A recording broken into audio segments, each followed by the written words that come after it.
Selamat pagi adik-adik. Apa kabar hari ini? Dahsyat, luar biasa. Yes.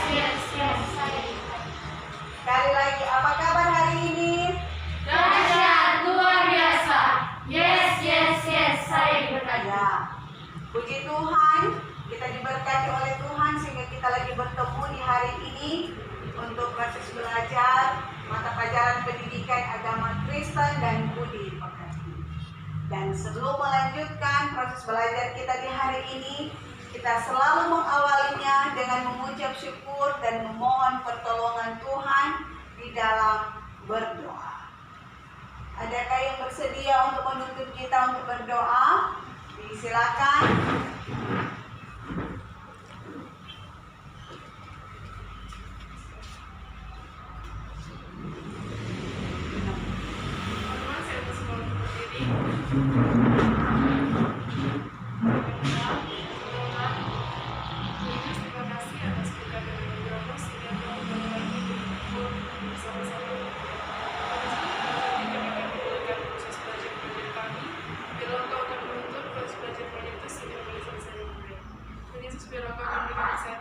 Kekuatan bagi Marcella yang akan mengajar kami, sehingga Bella yang akan mengajar sebelum dengan hanya ini doa dan kepada kami dalam namamu kami sudah berdoa. Amin. Amin. Terima kasih. Silakan duduk.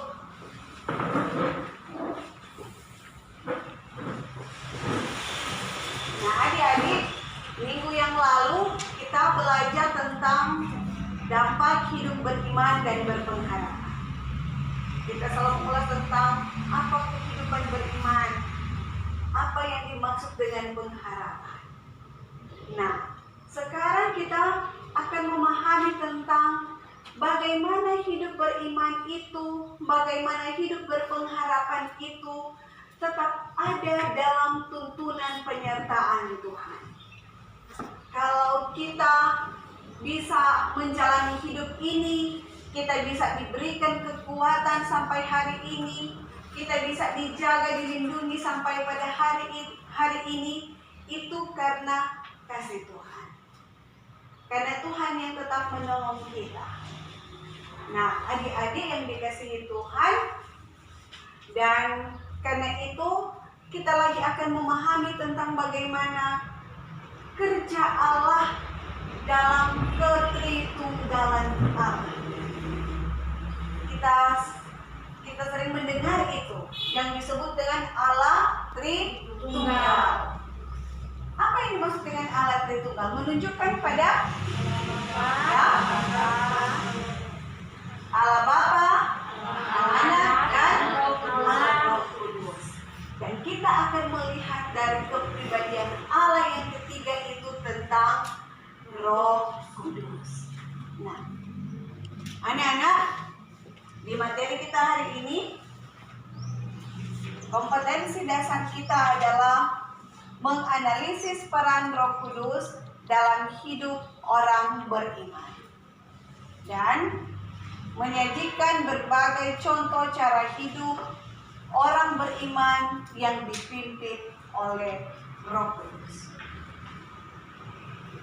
Nah, tujuan pembelajaran kita adalah setelah kita mengikuti proses pembelajaran di hari ini, maka kita akan dapat memahami bahwa Roh Kudus adalah wujud kehadiran Allah dalam cara yang lain, khusus setelah Tuhan Yesus naik ke surga. Kedua, kita akan memahami bahwa Tuhan Yesus menjanjikan Roh Kudus yang menguatkan. Kita akan memahami bahwa Roh Kudus itu menghibur dan menguatkan, dan bahwa Roh Kudus secara khusus menguatkan gereja dan umatnya.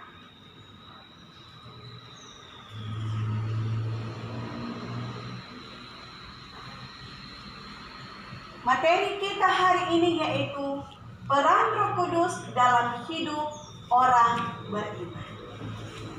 Ada landasan Alkitab kita yang menuntun kita memahami materi ini, yaitu dalam Injil Yohanes 14 ayat 26, Kisah Para Rasul 1 ayat 8, dan 1 Korintus 13 ayat 1 sampai Mari kita mengawali membaca kembali teks Alkitab ini. Yang pertama kita coba baca dalam Matius 14 ayat 20. Mari kita buka Alkitab yang kita bahas baik ke bawah. Matius 14 ayat 26. Silakan kita untuk membaca. Yohanes 14 ayat 26. Tetapi penghibur yaitu Roh Kudus yang akan diutus oleh Bapa dalam namaku, dialah yang akan mengajarkan segala sesuatu kepadamu dan akan mengingatkan kamu akan semua yang telah kukatakan kepadamu. Iya. Itu sudah menunjukkan tentang Roh Kudus sebagai penghibur. Kita lihat Kisah Para Rasul 1 ayat 8. Kisah Para Rasul 1 ayat 8.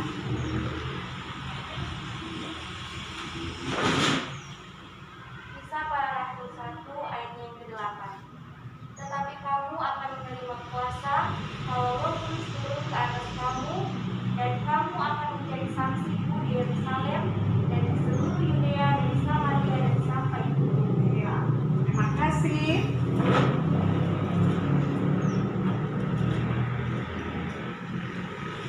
Nah, adik-adik, sebelum kita melanjutkan materi kita, maka kita juga perlu memahami siapakah Roh Kudus. Tadi di awal, adik-adik sudah menyampaikan tentang ketritunggalan Allah. Dan salah satu ketritunggalan Allah adalah Roh Kudus. Yaitu bahwa Roh Kudus adalah pribadi Tuhan Allah itu sendiri. Itu yang kita kenal dengan Allah Bapa, Allah Anak atau Yesus Kristus, dan Roh Kudus. Jadi kalau berbicara Roh Kudus adalah berbicara tentang kerja Allah itu sendiri dalam kehidupan orang percaya. Nah, kita melihat bagaimana Roh Kudus dinyatakan bagi kehidupan orang percaya. Kita ingat peristiwa hari Pentakosta atau hari ketuahan Roh Kudus. Bagaimana seluruh umat berkumpul di kota Yerusalem. Bahwa oleh kerja Roh Kudus sehingga Petrus bisa berkhotbah dan orang-orang yang mendengarnya menjadi apa? Menjadi percaya kepada Yesus. Dan wujud kepercayaan mereka apa yang mereka lakukan saat itu? Apa? Ya, mereka memberi diri dibaptis. Ternyata masih ingat ya cerita tentang hari Pentakosta, bagaimana Roh Kudus dicurahkan dan bagaimana oleh kerja Roh Kudus semua orang pada saat itu, kurang lebih berapa orang itu? Berapa? 3.000 orang memberi diri dibaptis. Itu dalam kitab Kisah Para Rasul pasal 2. Nah, adik-adik yang dikasihi Tuhan, dan karena itu bagaimana kerja Roh Kudus dalam kehidupan orang percaya, maka kita melihat bahwa hal itu tetap dikerjakan oleh Allah. Ketika Tuhan Allah akan ada pada masa-masa penderitaan, ketika Dia mati, ketika Dia bangkit, dan ketika Dia akan naik ke sorga, ini menjadi pergumulan dari murid-murid Tuhan Yesus. Mereka bergumul, siapa yang akan melihat mereka nanti? Siapa lagi yang akan menjaga mereka? Siapa lagi akan menuntun mereka ketika Yesus akan naik ke sorga? Sehingga tadi teks Alkitab yang kita baca, bagaimana ketika Yesus akan meninggalkan murid-muridnya, ketika Dia akan naik ke sorga, Yesus menjanjikan seorang penghibur, seorang penolong, yaitu Roh Kudus. Nah, adik-adik, betapa kita sangat membutuhkan itu dalam hidup kita. Betapa kita senantiasa mendambakan supaya hidup kita tetap dituntun oleh Roh Kudus. Nah, sekarang kita akan melihat apa saja peran Roh Kudus dalam kehidupan orang. Apa peran Roh Kudus dalam hidup orang percaya? Nah, ini akan kita lihat bersama, kita akan kaji bersama, kita akan mencari tahu tentang peran Roh Kudus itu dalam kehidupan orang percaya. Jadi, dari teks Alkitab, baik Yohanes 14 ayat 26, tetapi juga dari landasan Alkitab kita yang kita baca tadi, dan dari buku materi yang ada, mari adik-adik silakan membaca Alkitab, membaca buku panduan yang ada, dan kita melihat secara teliti. Kita mengamati, kita mendalami secara teliti apa sebenarnya peran Roh Kudus dalam kehidupan orang percaya. Apa saja yang telah dialami, yang telah dikerjakan, dan yang mungkin kita rasakan dalam kehidupan kita tentang kerja Roh Kudus. Nah, silakan adik-adik di sini, baik dalam kitab Injil Yohanes pasal 14, kita akan melihat itu.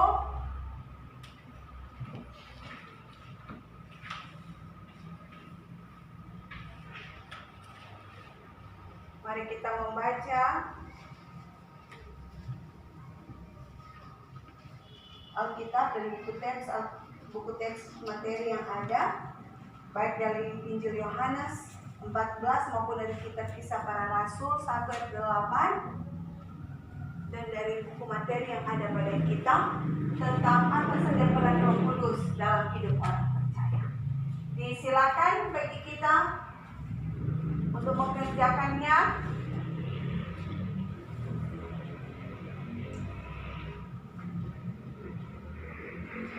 Silakan membaca dengan baik, memperhatikan dengan baik.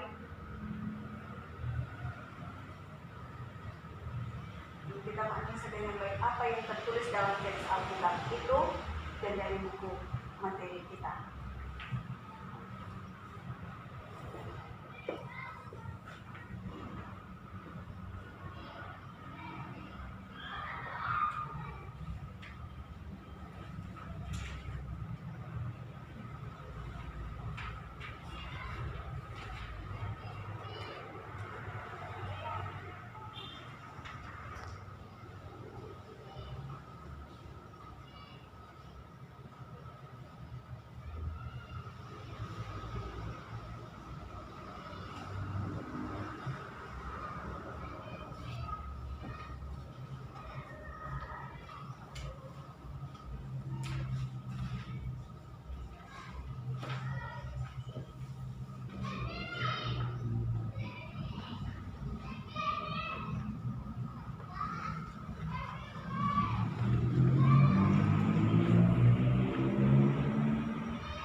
adik-adik, kita akan memberikan pendapat kita dari hasil pengamatan kita masing-masing, hasil bacaan kita, kajian kita, baik dari teks Alkitab maupun dari buku yang ada pada kita, untuk melihat tentang apa saja peran Roh Kudus dalam kehidupan orang beriman. Jadi kita akan saling mendiskusikan itu, saling menanggapi itu, jawaban dari teman-teman, dan diberikan kesempatan yang ingin memberikan jawaban, pendapat dari apa yang didapati dari teks Alkitab maupun dari buku yang dibaca. Silakan ini.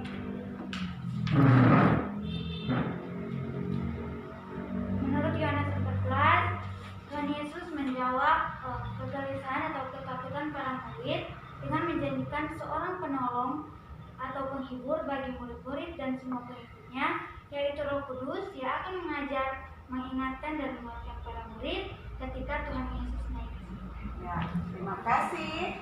Beri aplaus untuk ini. Silakan yang lain. Ya, saya tadi silakan. Dalam kehidupan gereja dan umat Roh Kudus memberikan kekuatan dan semangat baru bagi orang percaya yang mengikut Kristus sehingga mereka hidup yang baru bersama Kristus. Ya, beri aplaus untuk Tessa. Ada lagi yang memberikan tanggapan, silakan. Roh Kudus menghibur dan menguatkan ketika umat dalam duka cita.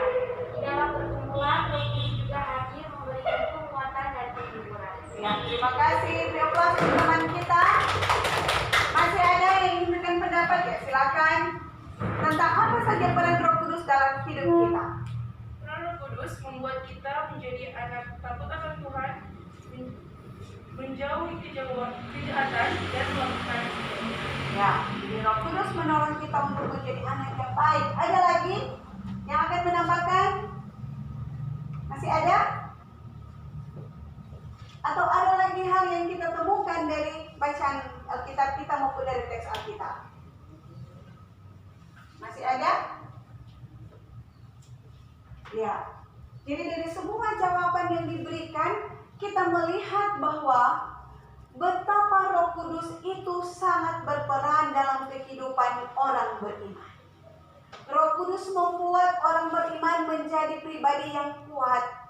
Roh Kudus membuat kita menjadi pribadi yang mampu menjalani kehidupan sesuai dengan petunjuk Tuhan. Ya, sama dengan yang dilakukan oleh Tuhan Allah kepada murid-murid. Ketika Tuhan Allah akan meninggalkan murid-murid naik ke surga, maka diberikanlah penghibur, yaitu Roh Kudus.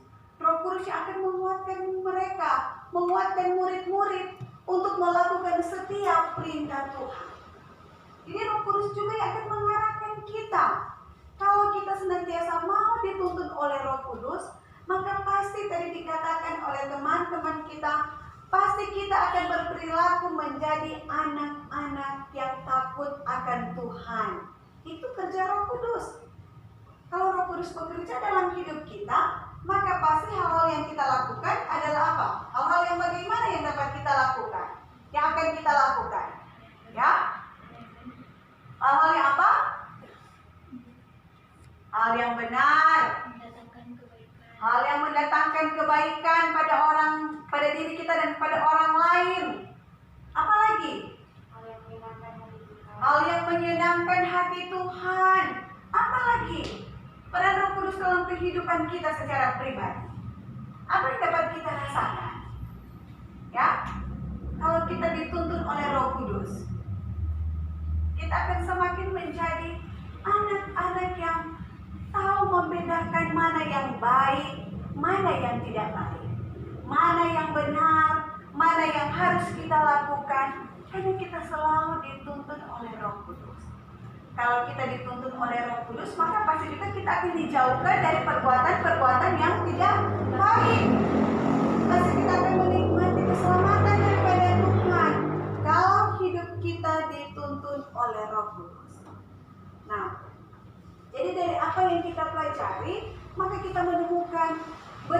dalam hidup kita, betapa hidup orang beriman diubahkan menjadi pribadi yang baru hanya oleh kerja Roh Kudus. Kita semakin menjadi pribadi yang baik, kita semakin menjadi pribadi yang hidup takut akan Tuhan.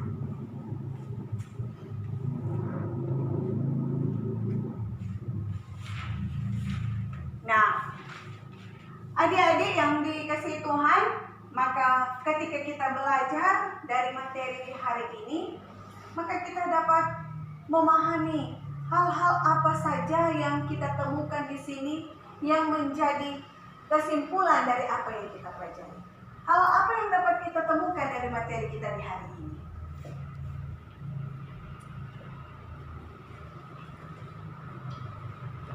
Kesimpulan apa yang kita dapati dari materi yang kita pelajari hari ini? Ya, silakan. Roh Kudus adalah Allah sendiri yang menolong, menghibur, dan menguatkan setiap orang yang percaya dan mengikutinya. Ya, ada lagi, Roh Kudus adalah Allah sendiri yang menolong. Ya, ada lagi? Ya, silakan. Roh Kudus mengubahkan hidup manusia menjadi lebih baik. Hidup yang dipimpin oleh Roh Kudus memberikan kekuatan dan semangat baru bagi orang percaya yang mengikut Kristus, sehingga mereka hidup baru bersama Kristus dengan meninggalkan kebiasaan atau cara hidup yang lama. Iya. Terima kasih. Beri aplaus untuk teman-teman kita. Beri aplaus untuk kita semua. Jadi, dari apa yang kita pelajari hari ini, maka kita mendapati Roh Kudus itu akan membuat kita menjadi seseorang yang akan benar-benar melakukan segala sesuatu yang baik. Bahwa Roh Kudus itu adalah pribadi Allah sendiri. Dan kalau kita selalu mau dituntut oleh Roh Kudus, maka tadi dikatakan, pasti kita akan menjadi pribadi-pribadi yang mau diubahkan oleh Tuhan, menjadi pribadi yang baik, meninggalkan cara-cara hidup yang tidak baik, dan melakukan hal baik. Nah, adik-adik, maka ketika kita mempelajarinya, maka ibu akan memberikan evaluasi dari apa yang kita pelajari hari ini.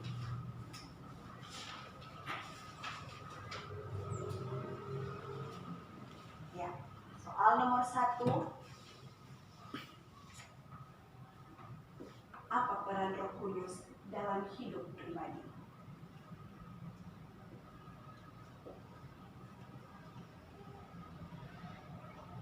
Dan dalam kehidupan orang beriman.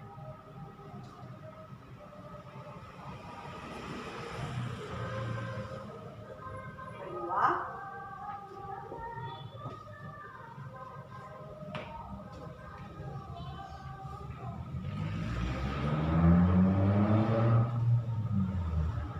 bagaimana peran Roh Kudus dalam kehidupan gereja mula-mula?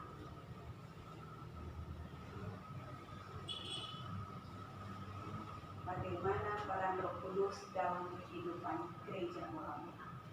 Gereja pertama.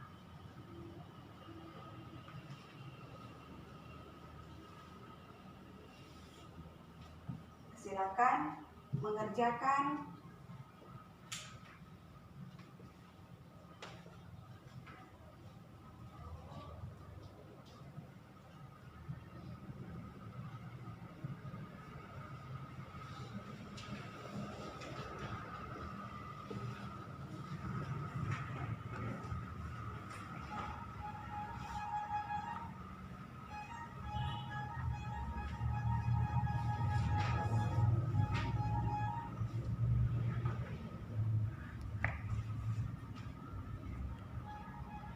Kalau sudah selesai, nanti dikumpulkan kepada NEM, akan memeriksa hasil kalian.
Sementara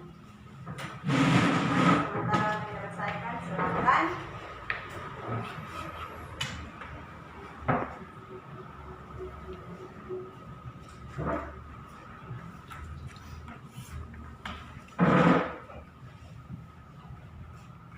Nah, ketika kita telah mengikuti dan mengerjakan evaluasi yang diberikan, ingin bertanya kembali, apakah ada yang masih ingat dengan materi kita di hari ini? Jadi, siapakah Roh Kudus itu? Roh Kudus itu adalah Allah itu sendiri.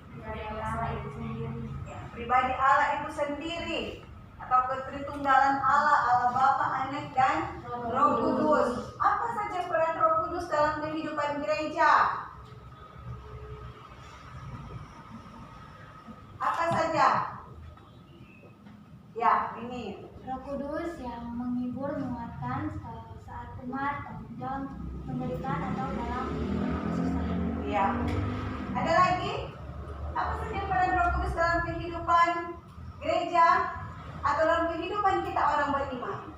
Memberikan kekuatan dan semangat baru bagi orang percaya. Ya, memberikan kekuatan dan semangat baru bagi orang percaya. Ada lagi? Apa peran Roh Kudus dalam kehidupan orang beriman? Dalam kehidupan saya secara pribadi, dalam kehidupan Kristen secara pribadi, apa peran Roh Kudus dalam kehidupan kita? Memberi semangat. Memberikan semangat bagi kita sehingga kita akan semakin menjadi anak-anak Tuhan, hidup di dalam Tuhan. Ya. Beri aplaus untuk kita semua. Semangat pagi ini akan semakin membuat kita untuk terus bersemangat, mau dituntun selalu oleh Roh Kudus sehingga hidup kita akan selalu berkenan kepada Tuhan. Nah, adik-adik, maka kita akan menutup pertemuan kita di hari ini dengan menyanyi dan berdoa. Dan mohon kesediaan seorang siswa untuk menuntut kita di akhir pembelajaran di saat ini. Silakan.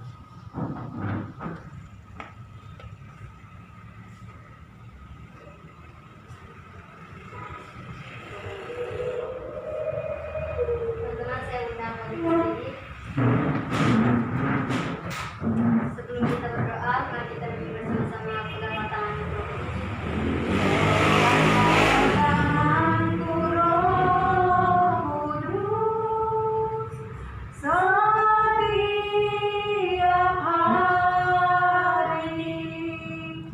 ku tak dapat jalan sendiri tanpa Roh-Mu. Bawalah diriku kepada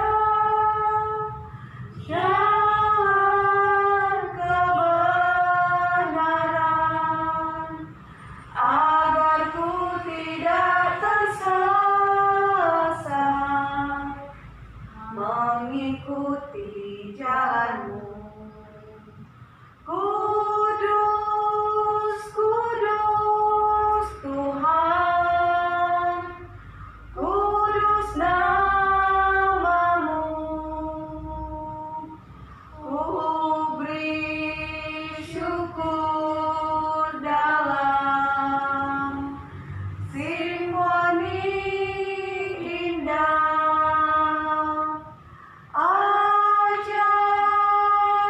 Ajaib-ajaib Tuhan, ajaib nama-Mu, nama yang beri menang, Yesus namanya. Mari berdoa. Tuhan, terima kasih karena Kau sudah menuntun pembelajaran kami bisa selesai dengan baik. Tuhan, sebentar lagi kami memulaikan proses belajar mengajar selanjutnya. Dan yang Kau tuntun proses belajar mengajar itu agar selesai dengan baik. Tuhan, hanya doa dan permohonan kami dalam nama Yesus Kristus. Haleluya. Amin. Amin. Terima kasih. Silakan duduk. Demikian dari kita, pelajaran kita di hari ini. Nanti kita bertemu kembali di mata pelajaran atau di materi selanjutnya. Tuhan Yesus memberkati kita semua. Shalom.